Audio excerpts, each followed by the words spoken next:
Stock splits can be complicated, so let's make it simple.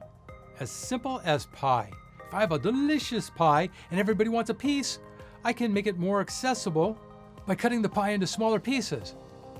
By cutting the pie up, I don't make it bigger in total, just more fractions and pieces. The advantage is companies make their stock prices lower, so consumers feel it's more attractive.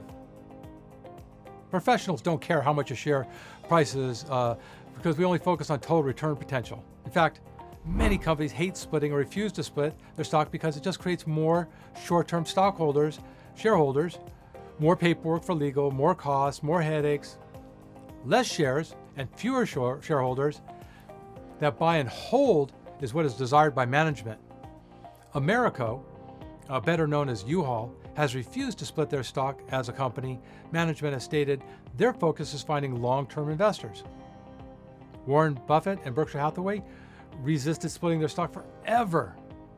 But it got so high, they even had to eventually create the baby B share, which represents a fraction of the A share.